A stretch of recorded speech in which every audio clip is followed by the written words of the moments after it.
From now on, Dad, the bank will transfer your pension straight into my account. You don't need anything anymore. You just need a corner to die in."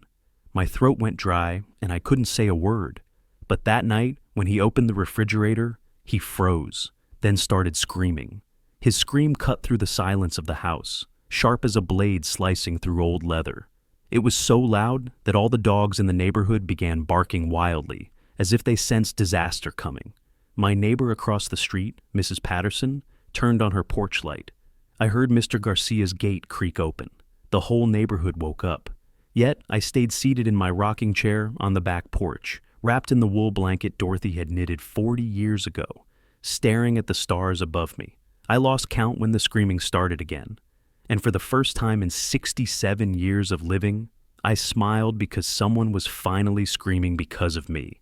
You might wonder, what kind of father smiles when his own son screams like that? What kind of man just sits there rocking calmly while chaos erupts inside his home? Let me tell you, the kind of man who's been crushed for 3 long months. The kind of man who's been turned into a shadow inside his own house. A man whose money was stolen, whose dignity was trampled, and whose voice was silenced by his own flesh and blood. I'm Charles Pierce, 67 years old. And the story I'm about to tell you, with my heart still aching and my hands still trembling from suppressed rage, didn't begin that night of screaming. It began 3 months earlier, on the day I buried my wife and unknowingly buried my freedom with her. But before I take you down that dark road, I need to ask you one thing. If you're a man my age, if you've worked hard your whole life with your hands, if you're afraid of what might happen when you're vulnerable, then listen carefully. Because stories like mine need to be told, to be heard, and to serve as a warning to men who are living quietly with the same kind of pain. Now, let me take you back to the day everything started to fall apart.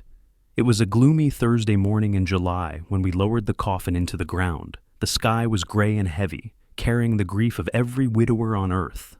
I wore a simple black suit I had bought in a hurry from a store downtown, because in 42 years of marriage, I had never needed mourning clothes. Dorothy, my wife, had always been too stubborn to die until her heart decided it couldn't take it anymore. "Heart attack," the doctor said. Quick, painless, without a goodbye. She'd been working in the garden that Monday morning.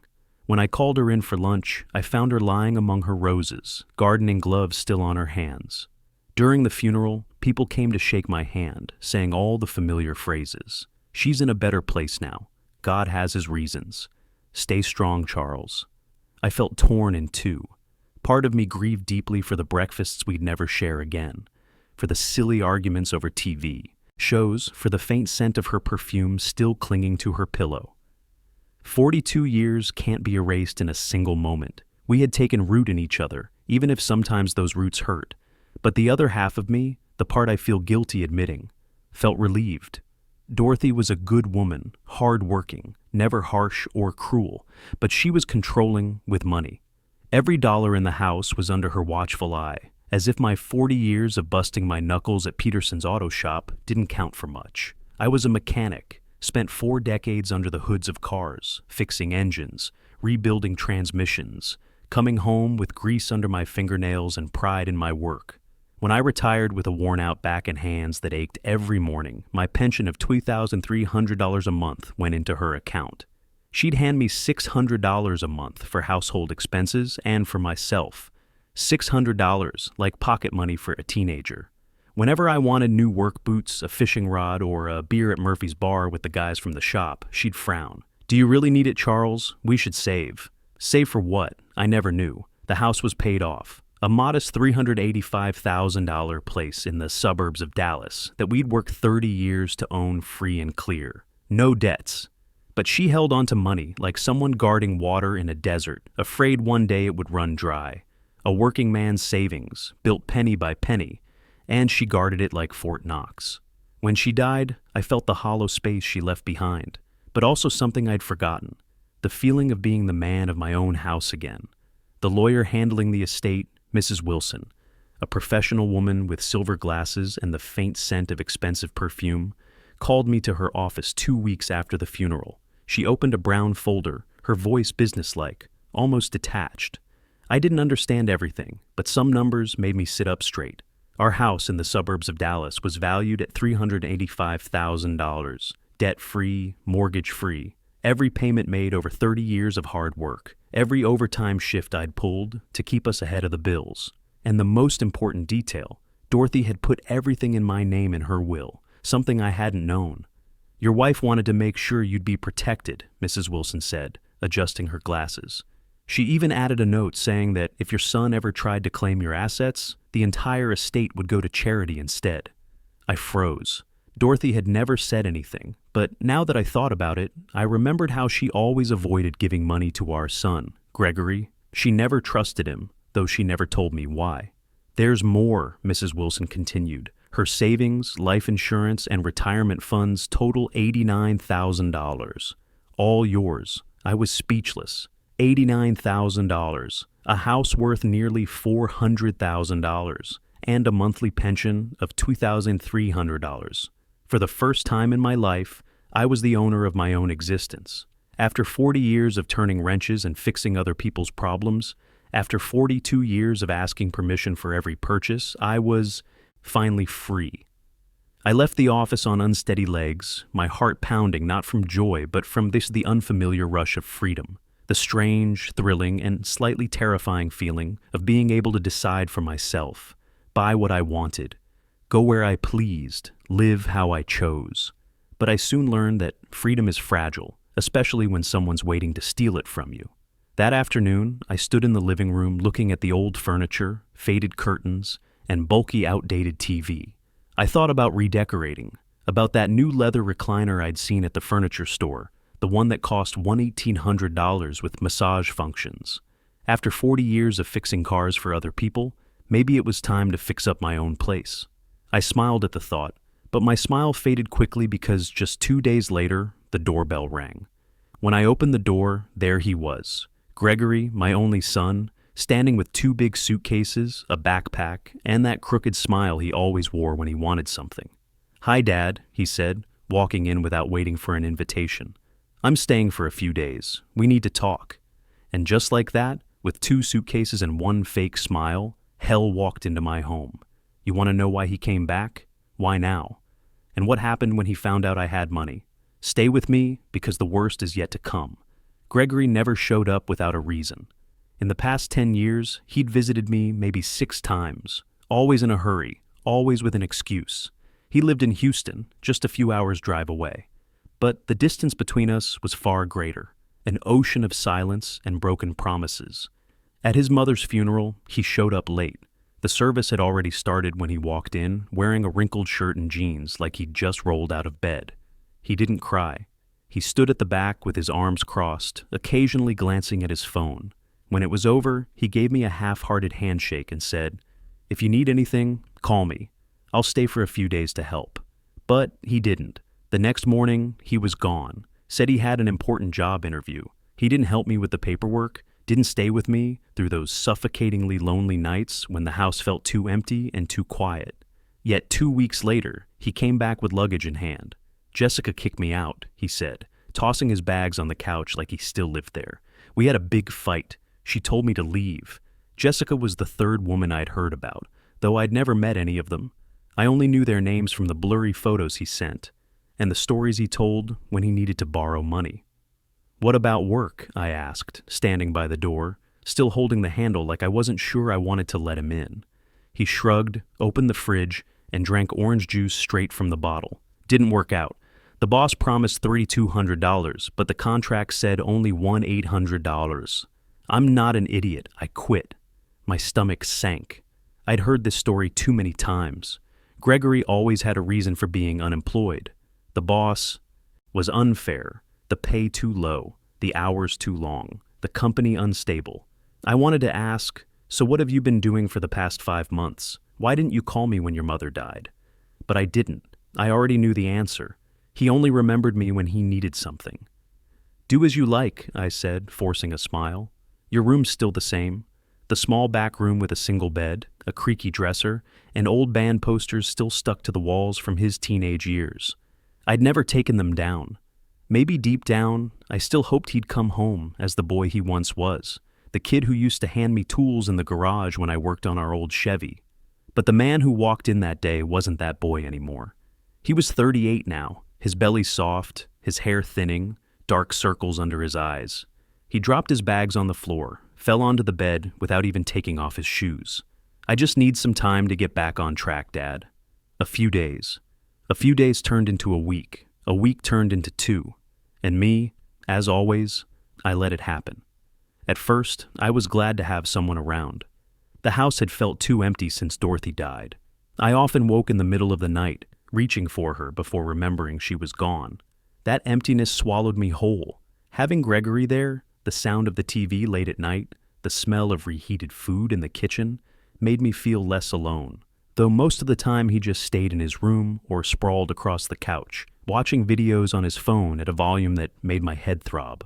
I cooked for him, did his laundry, cleaned up his mess. Every time he ate without a thank you, left dirty dishes in the sink, or complained the food was bland, I swallowed my anger and told myself, he's going through a hard time. Be patient. Then came the requests. Dad, can I borrow $850? Need some work clothes for interviews. I gave it. Hell, I had the money now, and he was my son. Dad, my phone broke. Need a new one to job hunt, around $100 to $200. I gave it. Dad, my car broke down. Repairs cost $620. I gave it again. Each time he'd say, I'll pay you back, Dad, once I get a job. But the job never came, and the money never returned. Mrs. Wilson had already transferred the full $89,000 into my savings account. I printed the statement and kept it in a blue folder along with Dorothy's jewelry and important documents. Every night before bed, I'd open that blue folder and look at the numbers. $89,000. It was a kind of security I'd never known, a chance to live the rest of my life with dignity. Proof that 40 years of honest work had meant something. But each time Gregory asked for money, that number shrank. 87,330, then 86,130, then less. He didn't even blink when asking for more. One evening, as I was washing dishes after dinner, Gregory walked into the kitchen, sat down, and started scrolling through his phone. He stayed silent for a while, then said, without looking up, Dad, we need to talk about your finances. My hands froze under the faucet. My finances? I repeated slowly. Yeah. How much do you still have in your savings? Around 85,000? My heart stopped. How did he know? I'd been careful, never mentioned the exact amount. Gregory, that's none of your business. He laughed softly, coldly. None of my business? I'm your son. The only one you have. If you die tomorrow, where does that money go? The church? Some stranger? I turned, wiping my hands on a towel. I'm not dying, Gregory. But you will eventually, Dad. You're 67, living alone. Anything could happen. His tone carried no concern, no care, only calculation, like he was already measuring how much time I had left. A chill ran down my spine. This wasn't the voice of a worried son. This was something else entirely. I'm fine, Gregory. I don't need anyone to manage my life. I managed just fine for 40 years, fixing engines, supporting this family. He shrugged, still not looking up. Whatever, Dad. Just saying you should get things in order. It's for your own good. Then he left the kitchen while I stood there, my hands trembling, my chest tight. That was the first time I realized I was afraid of my own son. That night, lying in bed, I stared at the ceiling and thought of Dorothy, of the clause in her will, of whether she had seen in Gregory what I refused to believe. I clutched the pillow that still smelled faintly of her perfume and whispered quietly, afraid Gregory might hear. I knew then my freedom had an expiration date and time was running out. Those first few weeks with Gregory felt like living with a noisy ghost. He took up space without truly being there. He woke late, usually after 11 a.m., shuffled into the kitchen in shorts, shirtless, eyes still swollen from sleep. He'd open the fridge and stare into it as if expecting the food to jump out on its own. He took whatever he wanted, the yogurt I bought for the week, the slice of cheese I'd been saving, the last piece of cake, and ate it right there. No plate, no napkin. Never asked, never thanked. I stood by the sink pretending to wash a cup that was already clean just so I wouldn't have to look at him, because every time I did, a slow, burning anger rose in my throat. An anger I couldn't name because a father isn't supposed to be angry at his son. A father is supposed to love, to be patient, to forgive. But patience has limits, and mine was running out. Gregory spent his days scrolling the internet, watching videos, or playing games on the old computer he brought. Whenever I asked about finding a job, he'd say, "I've sent out a few applications, I'm waiting to hear back." But no one ever called, or if they did, he wasn't satisfied. They offered me warehouse work, $16 an hour. Are they kidding? I finished high school, have sales experience, worked with important people. I'm not lowering myself like that. I bit my lip. Lowering himself. I wanted to ask, "You're unemployed, living off your father, eating food bought with his pension. What's lower than that?" But I stayed silent. I just turned back to the stove, stirring the pot of beans, because I still had hope. Hope that it was just a phase. That one morning, he'd wake up and remember the values I'd tried to teach him about honest work, about earning your keep. But hope is dangerous. It makes you endure the unbearable for far too long. That Friday night, the insults began. I cooked rice, beans, sautéed beef with onions, and tomato salad. A simple meal made with care, the kind of food that had filled our bellies for decades when money was tight and we had to stretch every dollar. I set the table, called him, and sat down. He came over, eyes still glued to his phone, sat, stabbed a piece of meat, chewed slowly, then frowned. "Dad, the meat's tough." I froze. "Tough? Yeah, you overcooked it." I looked at the meat on my own plate. Tender, flavorful, perfectly fine. The same way I'd been cooking beef for 40 years, the way Dorothy had taught me when we were young and barely scraping by. "It tastes good to me, Gregory." He shrugged and tossed the half-chewed piece back onto his plate. "Maybe to you, but I'm not eating it." He got up, phone in hand, and walked to the living room. The TV blared seconds later. He was probably ordering pizza or a burger on an app again, spending money he didn't have on food he didn't need. I sat there, staring at the meal I'd cooked with all my heart. My eyes stung, not because he criticized the food, but because of the ingratitude, the cold cruelty that had become so casual. I ate alone in silence, each bite heavy as stone. The days that followed were filled with more complaints. "Dad, the Wi-Fi sucks. Upgrade it." "Dad, the house feels like an oven. Turn on the air conditioning." "Dad, buy better coffee. This brand is too weak."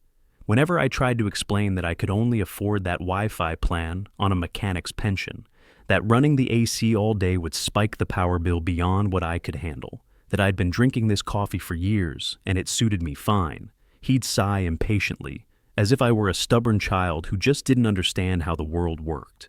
Little by little, Gregory took over the house, not to take care of it, but to rule it. He'd change the TV channel while I was watching a movie, spread his work things across the kitchen table, so I had to eat on the couch, leave dirty clothes all over the bathroom, use my towels, drink juice straight from the jug.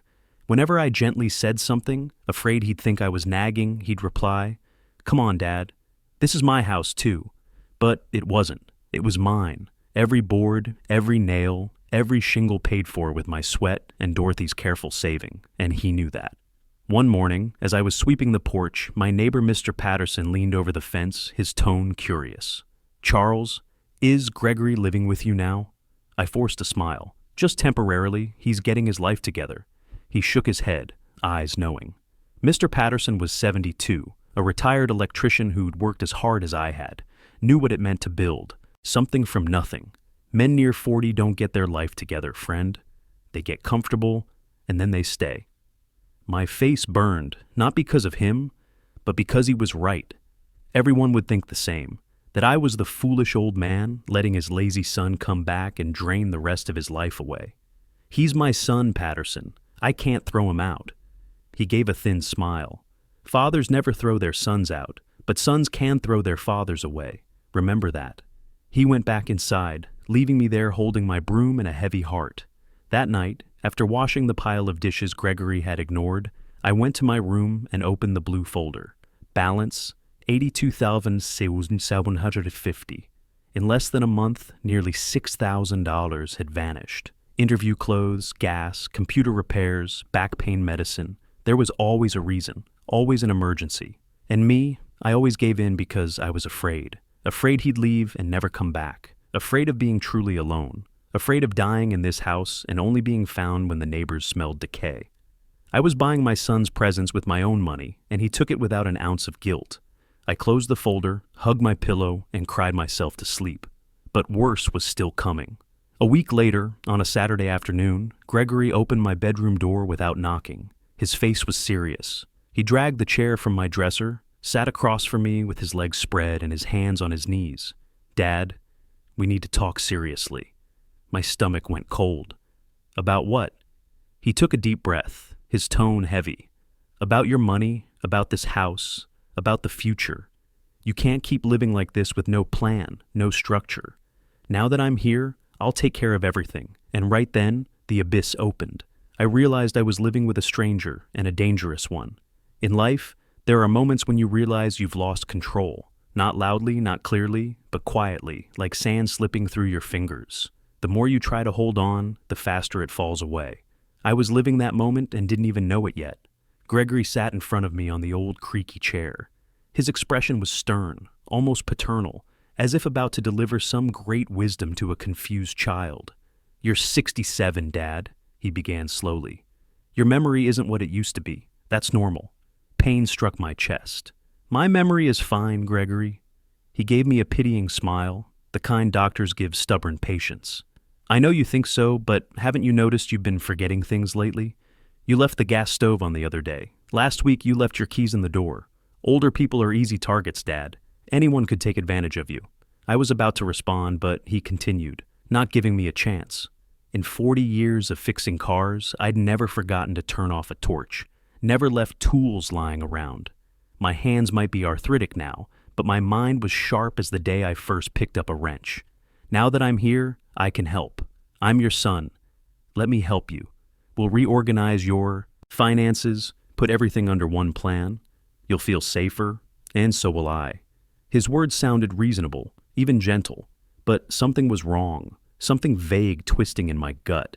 The same instinct that had warned me when an engine sounded off, or when a customer was lying about what happened to their car. "What do you mean? Reorganize?" I asked, my voice small. He leaned forward, elbows on his knees. "First, we should combine everything into one account. Your savings, your pension, everything. I'll take care of it all, Dad. Pay the bills, buy groceries, manage everything. You won't have to worry about a thing." My heart started to pound. "But I can still manage, Gregory. I've been doing it alone just fine."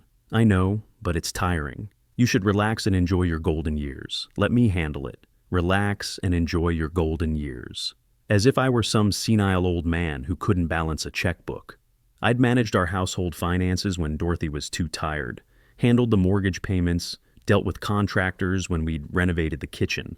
But he talked like I was losing my grip on reality. He didn't wait for an answer. The next morning, I was woken by knocking on my door. "Dad, get up.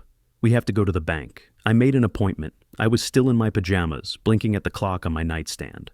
"What time, Gregory?" "Now. The branch manager's only free this morning. Get dressed." I could have said no. Could have locked the door and gone back to bed. But I didn't, because fathers always listen to their sons, right? They don't question. They trust.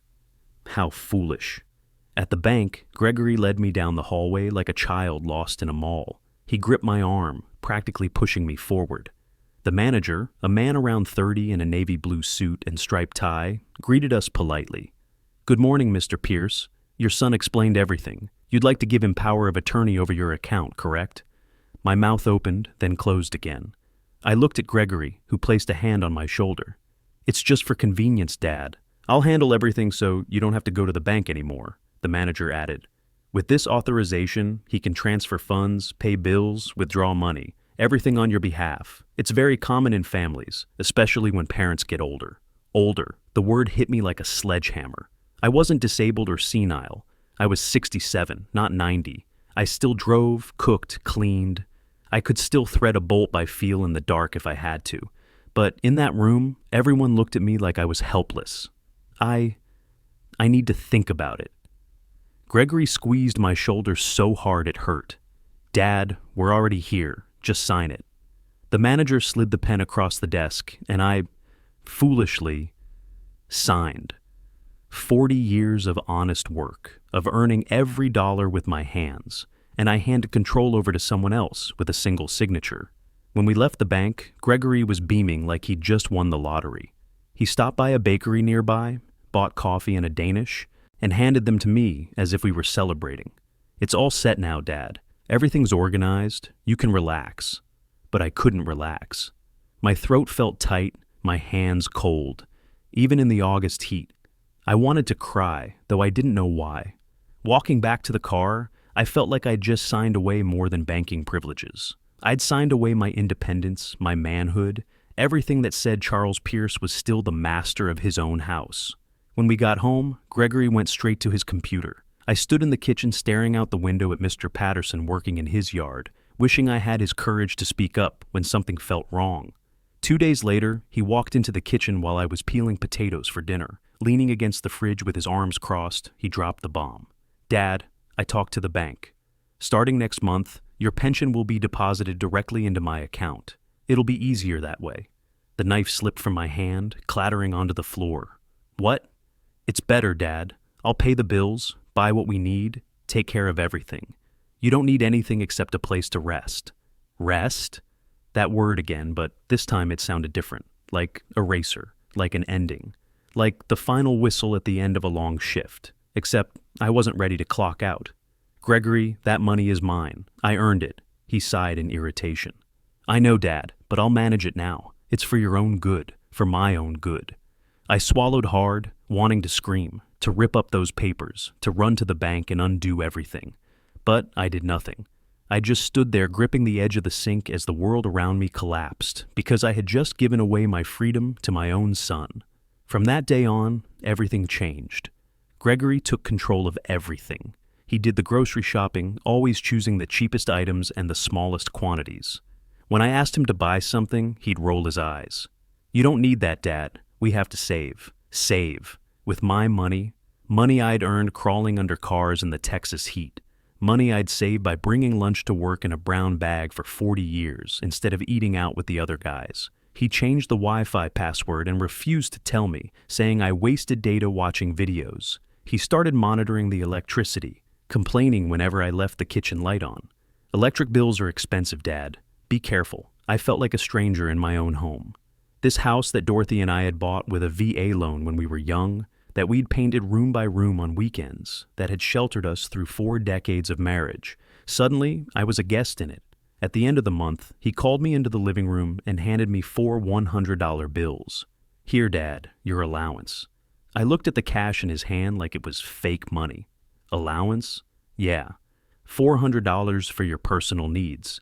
If you need more, let me know. $400. While my pension was $2,300 and my savings over $80,000.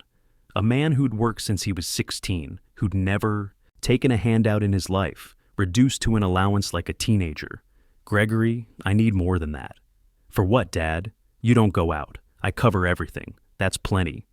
I took the money with trembling hands, went to my room, locked the door, and cried.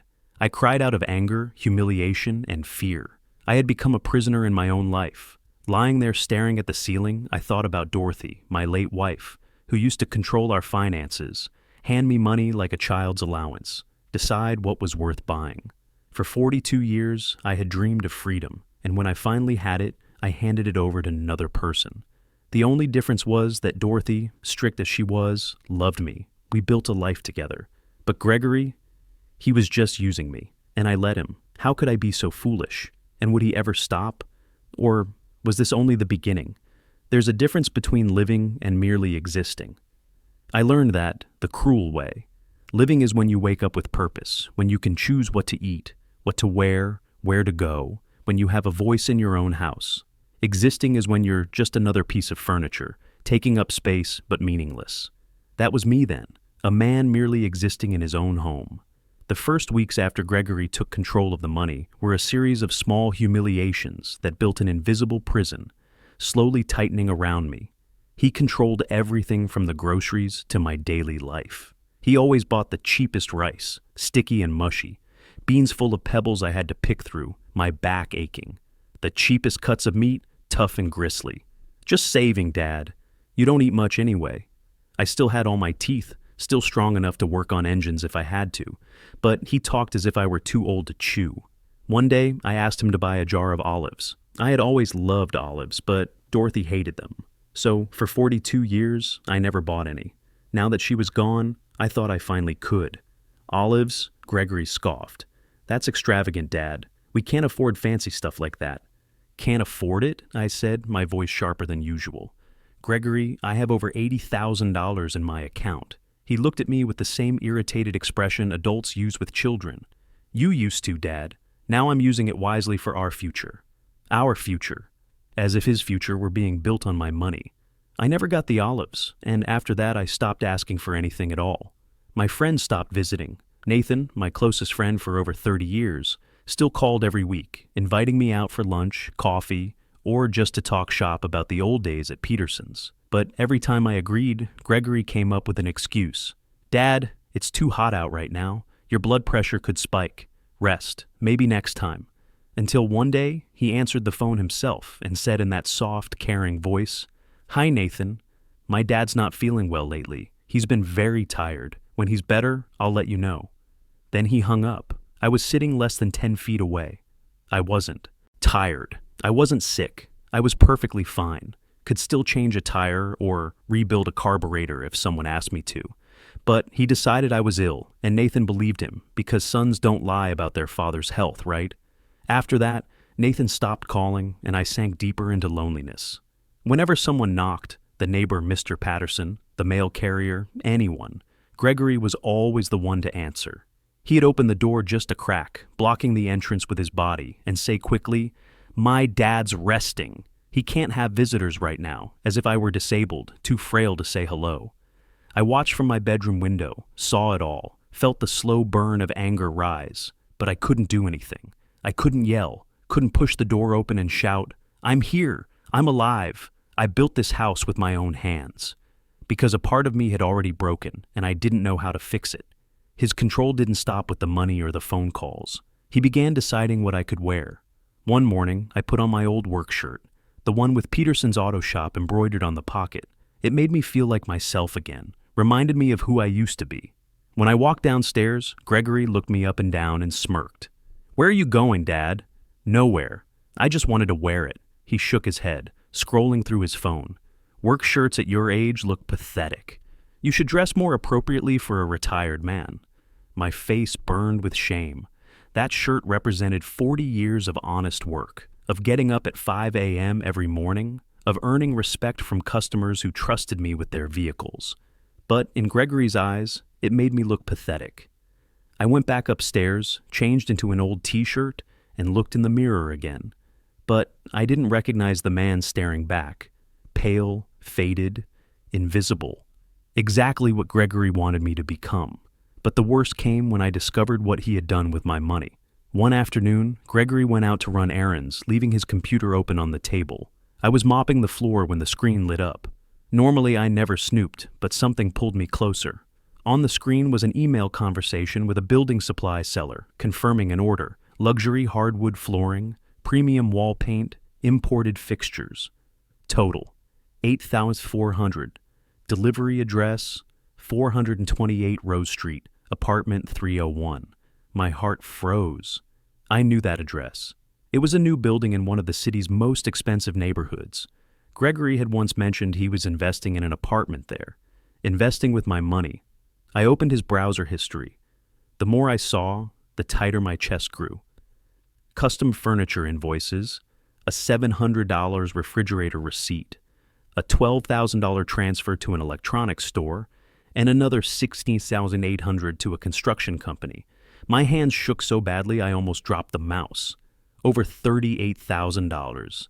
$38,000 gone from my savings to decorate an apartment he had never dared to mention. I collapsed onto the sofa, my legs weak, heart pounding, head spinning. I wanted to vomit. He wasn't managing my finances. He was robbing me. And the worst part was I had let him. I had signed the papers. I had handed the keys to the thief myself. When Gregory came home hours later, I was still sitting there. He tossed his keys on the table, opened the fridge. Dad, is there anything to eat? I couldn't answer, my throat locked up. He grabbed a container of leftovers, microwaved it, ate while scrolling his phone, left the dirty plate on the counter, and went to his room. I stayed there, staring at nothing. That night, lying in bed, I thought about giving up, letting him take it all, letting him do whatever he wanted. Maybe it would be easier to just close my eyes, accept it, and wait until my body couldn't take it anymore. What could I even do? Fight him? A 38-year-old man, strong, clever, sharper than me? What would I tell the police? That I'd signed over power of attorney and now regretted it? They'd laugh. I thought I had no way out. But sometimes when you hit rock bottom, you have only two choices: sink completely or push yourself back up. And my moment was coming. Have you ever felt yourself disappearing? Not all at once, but little by little. Each day another piece of you fades away. First your voice, then your dignity, then the will to get out of bed. Until one day, you look in the mirror and don't recognize who's looking back. I was disappearing and no one noticed. Or worse, no one cared. It had been nearly 2 months since Gregory took control of my life. 2 months of living on $400 allowance, eating cheap food, wearing old clothes, trapped inside my own house like a criminal. I'd lost over 15 pounds. My clothes hung loose. My cheekbones jutted out. My eyes were sunken. The dark circles never faded. Every night I lay awake staring at the ceiling, wondering how I'd let it come to this, wondering how much money he had spent and whether I'd ever be brave enough to fight back. But whenever I imagined confronting him, my body froze, as if my backbone had been pulled out and only a fragile shell remained. Until that Wednesday morning at the supermarket. Gregory was out taking care of business, which I knew meant spending more of my money on his secret apartment. Before leaving, he handed me a note and a $20 bill. "Dad, buy laundry detergent and sponges. If there's anything left, get some bread. $20 for detergent, sponges, and bread." Charles Pierce, who used to carry $200 in his wallet for emergencies, reduced to shopping with a $20 bill like a teenager. I took it silently, waited for the door to close, then put on my worn-out coat, grabbed my canvas bag, and walked out. There wasn't a bus stop nearby, so I walked 13 blocks under the September sun, sweat soaking my back. But the simple act of leaving the house made me feel lighter than I had in months. At the store, I bought the cheapest detergent, $8.90, sponges for $1.50, and had less than $10 left for half a loaf of bread. I was waiting in line when I heard someone call my name. "Charles?" I turned slowly. Nathan Rivers, my old friend from Peterson's auto shop, where we used to work side by side for over 20 years. He was 64, 3 years younger than me, but looked 20 years younger.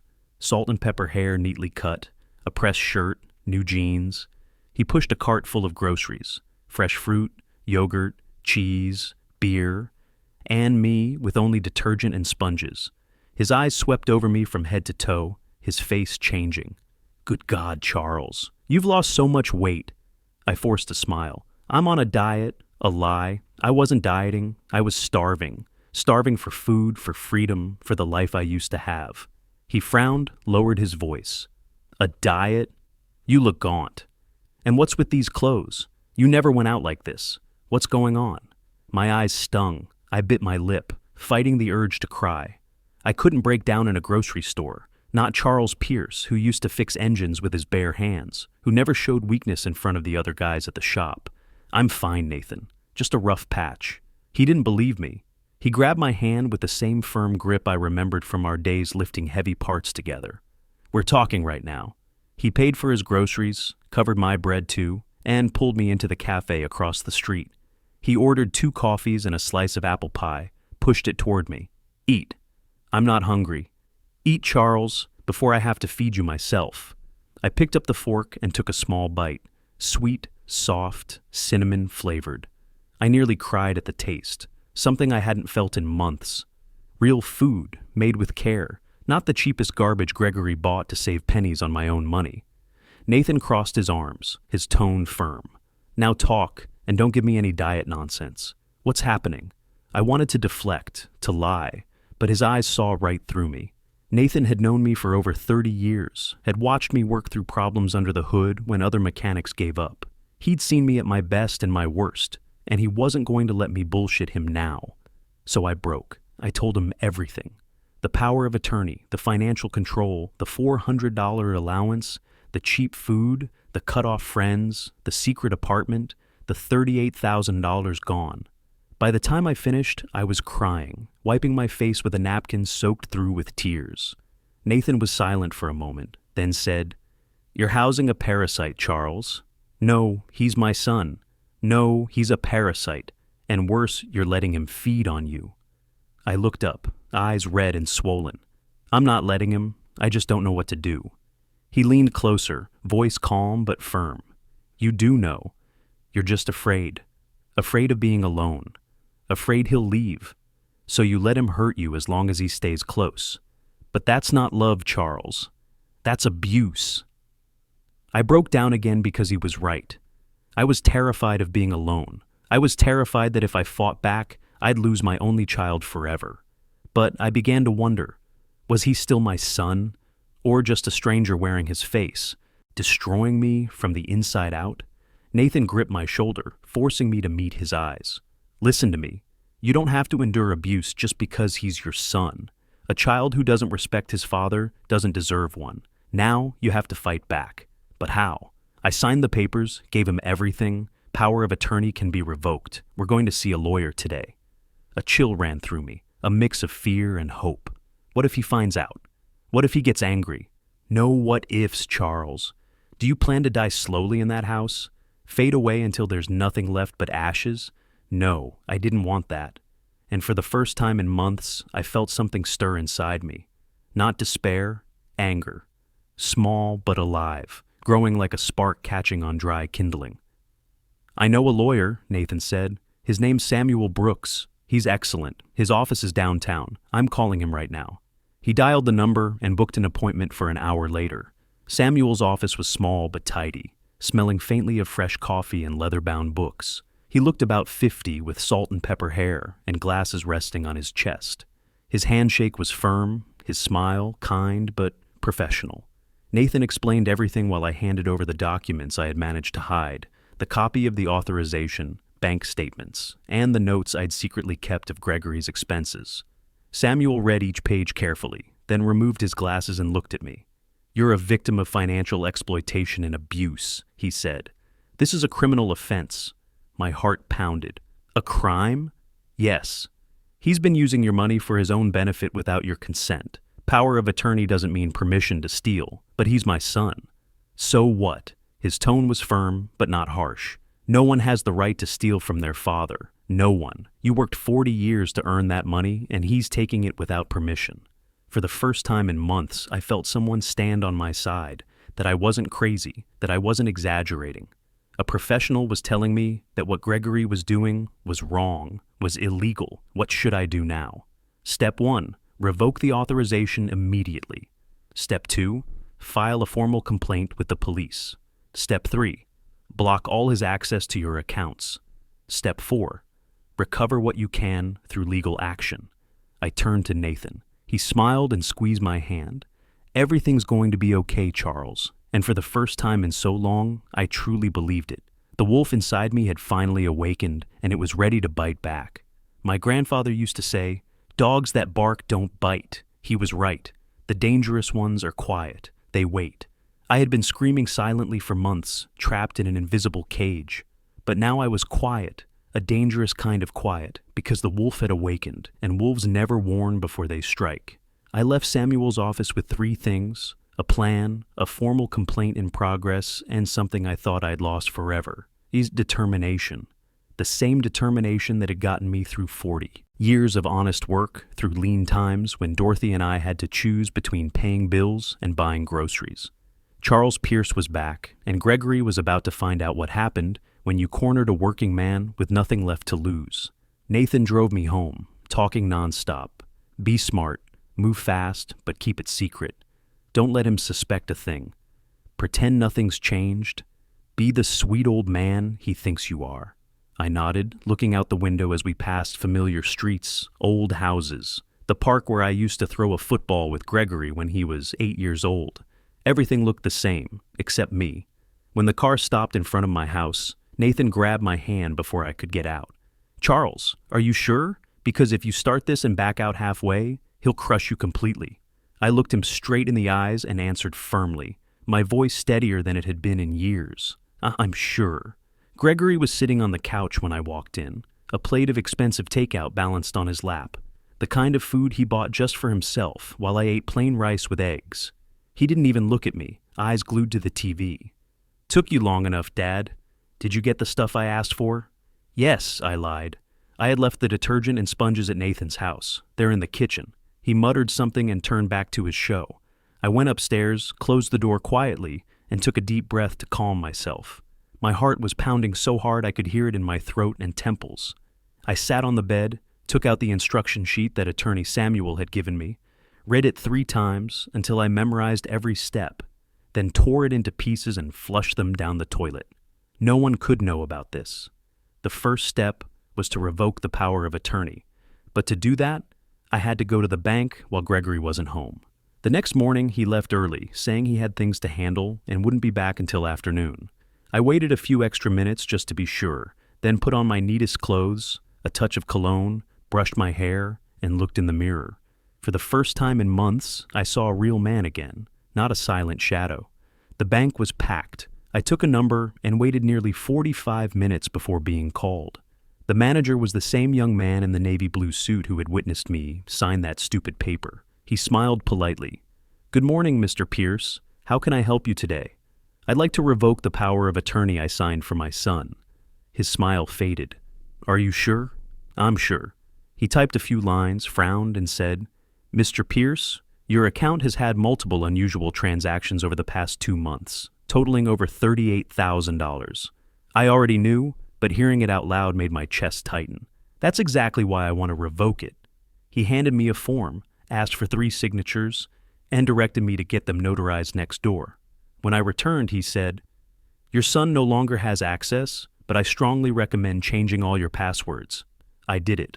Right there. Card PIN, online login, everything. When I left the bank, my legs trembled, but my chest felt lighter. Step 1, complete. Step 2 was to move the remaining money to another bank so Gregory couldn't trace it. Nathan came with me to a branch across town. I opened a new account under my name only, with no authorized users. I transferred all the remaining savings, $51,000. Out of $89,000, he had burned nearly $38,000 in less than 3 months. But what was left was mine, and no one would touch it again. Step 3 was gathering evidence. Whenever Gregory went out, I quietly searched the house like a detective. In his room, I found a folder full of contracts, invoices, and estimates, all tied to the apartment on Rose Street. I took photos of every page with my phone. I couldn't take the originals. He'd notice, but photos would be enough. I discovered he had made a down payment of $42,000, all withdrawn from my account right before I canceled the authorization. The rest was financed, 12 monthly payments of $1,890 each. And of course, where would those payments come from? My pension. He had planned it perfectly. Keep me alive, control me, hand out allowance money while using my savings to build his future, and me, the foolish father, living off crumbs until the day I died. Each night, I lay in bed staring at the photos on my phone, feeling a cold rage crawl down my spine. Not wild anger anymore, but something sharper, calmer, calculated. Gregory had underestimated me. He thought I was stupid, weak, harmless, but his arrogance would become my weapon. Step 4, the most dangerous, filing the report. Attorney Samuel came with me to the police station. I brought every piece of evidence, bank statements, photos, transfer records. The investigator, a man around 50 who reminded me of the shop foreman at Peterson's, reviewed them carefully, then said, "You have a solid case. This qualifies as financial theft. Shall I open an investigation? How long will it take?" Hard to say, but with evidence like this, not long. I signed my name and took the receipt with trembling hands. There was no turning back now. The battle had begun, and I would win. In the days that followed, I pretended nothing had changed. I still cooked for him, did his laundry, took my allowance, smiled when he said, "Love you, Dad," and lowered my head when he complained about the food. But inside I was counting down, planning every move, waiting for the right moment. Nathan called every day. "Are you okay?" "I'm fine, just a little longer." Then on a Monday night, after 2 weeks of playing the obedient father, I struck. I waited for Gregory to go out to meet friends, probably to spend more of my money, and went to the kitchen. I opened the fridge and emptied it completely. Beer, frozen dinners, juice, deli meat, all of it went into the trash. Then I wrote a note. From now on, whoever doesn't earn money doesn't eat. Welcome to the real world. The homeowner. I placed the note inside the empties. Fridge, closed the door, then sat on the porch in my old rocking chair, wrapped in Dorothy's knitted blanket, and waited. I didn't have to wait long. His scream tore through the night, sharp enough to make the neighborhood dogs bark in chorus. I kept rocking slowly, gazing at the starry sky. For the first time in 3 months, I smiled. His footsteps thundered on the floor. The door slammed open. Gregory stood before me, face flushed, veins bulging, eyes wide with fury. What the hell did you do? I stayed seated, calm. He pointed toward the house, shaking with anger. The fridge is empty. Where's the food? I threw it out, I said evenly. He took a step forward, fists clenched. Are you insane? How dare you throw out my food? Your food? I stood up slowly. That's strange, because as far as I know, the person who paid for it was me, with the money you stole from me. He stumbled back half a step, as if I'd slapped him. Stole? I didn't steal anything. I was managing it. Managing? I let out a dry laugh. You burned nearly $38,000 in 3 months. Bought an apartment. Filled it with furniture while I lived on eggs and cold rice, surviving on $400 a month of my own money. That's not management. That's theft. His mouth opened and closed, searching for excuses. I was going to tell you about the apartment after you spent it all, or after I died so you could inherit the rest. Sweat rolled down his forehead. Dad, I did this for our future. We could rent the apartment, make extra income. Our future? My voice rose. You locked me in this house, cut me off from my friends, handed me allowance money like I was a beggar, bought cheap groceries, treated me like garbage, and you dare talk about a future? He started to speak again, but I cut him off. I bent down, picked up the folder beside my chair, and held it out. You know what I found? You spent $8,400 on flooring, $700 on a refrigerator, $5,200 on furniture, $12,500 on a motorcycle you hid in the garage. Want me to keep going? His face turned pale, almost gray. Dad, how did you get that? From your room. I photographed everything. Every receipt, every transfer, every penny you took. He stepped back, nearly tripping. You went through my room. I corrected that, I said coldly. My house, my money, and now? I dropped the folder at his feet, papers scattering around him. Now you'll give it back. He stared at the papers, then at me. For the first time, I saw fear in his eyes. Give it back? Dad, I don't have the money anymore. It's gone. Then sell the apartment. I can't. It's under my name. I signed a bank loan. That's your problem. He grabbed his head, panicked. You've lost your mind. You can't do this to me. Can I? I crossed my arms, looking straight at him. Gregory, I already have. I revoked the authorization, changed every password, moved the remaining money to another account, and filed a theft report. The silence was deafening. Gregory stared at me like I was someone else, as if he couldn't believe the man. Standing before him was the same one he'd crushed for months. You reported me, he stammered. Yes, because I'm your father, and you forgot who you were. My voice was firm. You stole from me, humiliated me, isolated me, made me feel worthless, and now you dare demand loyalty? Loyalty is earned, Gregory, and you lost it long ago. He started crying, or pretending to. I didn't care anymore. Dad, please. I know I messed up. Give me a chance to fix it. I'll pay you back slowly. I'll get a job. Enough, I interrupted, my tone calm but icy. Enough lies, enough empty promises, enough using me. I took a folded paper from my shirt pocket and handed it to him. You have 48 hours to leave this house. If not, the police will remove you. His hands shook, nearly tearing the notice. You're kicking me out? Yes, but I have nowhere to go. That's no longer my concern. He dropped to his knees before me, clasping his hands. Dad, please. I'm your son. Don't do this. I looked down at the 38-year-old man crying, begging, as if I were still the soft-hearted father he could manipulate with guilt. But this time, I felt nothing. No anger, no pity, no hate, just a cold emptiness where love used to be. You were right about one thing, I said quietly. I once thought I only needed a small corner to die in. But now I realize I'm not ready to die, and when I do, it'll be on my terms, in my own home, with my dignity. You won't be here to see it. I turned and walked inside. I locked the door, went upstairs, locked it again.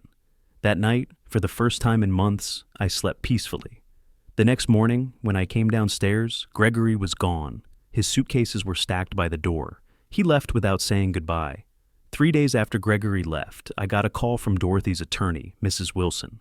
"Mr. Pierce, I need you to come to my office. There's a document I was instructed to hold per your wife's request." My chest tightened. "What kind of document?" "A letter. She told me to give it to you only if Gregory ever tried to take your property." I froze. "How did you find out?" "Attorney Brooks called me. We're colleagues. He told me about your case. Nathan drove me there." In the envelope, Dorothy's shaky handwriting revealed everything. How she'd always known Gregory was different. How she'd seen him lie and manipulate since childhood. How she'd written the will to protect me from this exact situation. "Charles," the letter read, "if you're reading this, my fear came true. But you're stronger than you think. Don't blame yourself. This is not your fault. It's his. Be free." For the first time since she died, I didn't feel alone. 2 weeks later, the police investigator called. "Mr. Pierce, we've got enough evidence. Your son will face charges for financial elder abuse. The court will likely order full restitution." Gregory texted me once, "Dad, I'm sorry. I was wrong. Can we talk?" I stared at the message for a long time, then replied with one word, "No." I blocked his number. 6 months later, the court ordered Gregory to pay $34,000 in restitution. He'd sold the apartment at a loss, had to take a warehouse job, the same kind of work he'd called beneath him. But my real recovery began when I placed an ad for a room rental. Carlos Martinez, a 23-year-old nursing student, showed up one Sunday afternoon. Respectful, hard-working, reminded me why I still believed in good people. "The rent is $650 a month," I told him. "We share the kitchen. I cook, you help with cleanup." He nearly cried with relief. From that day, my house breathed again. These days, I wake up to the smell of coffee Carlos makes before his hospital shifts. Nathan and I meet every Wednesday at the Veterans Center, sharing our stories with other men who've faced family betrayals. Mr. Patterson stops by to check on me, and I actually enjoy the company. I've fixed up the house with my recovered money. New paint, that leather recliner I'd wanted, a workshop in the garage where I tinker with small engines again. My hands still remember the work. Sometimes I think about Gregory. The investigator told me he's doing okay, working steady, staying out of trouble. Maybe hitting bottom taught him something. But that's his journey now, not mine. The hardest lesson I learned is this: loving someone doesn't mean letting them destroy you. A father's job is to raise a man who can stand on his own, not to be that man's crutch forever. I'm Charles Pierce, 67 years old. I spent 3 months as a prisoner in my own home, but I fought back and won. To any man out there facing the same thing, family taking advantage, stealing your dignity, making you feel worthless, remember this: you're never too old to fight for what's yours. Don't wait until you have nothing left. Sometimes the people who hurt us most are the ones we love most. But that doesn't mean we have to keep taking it.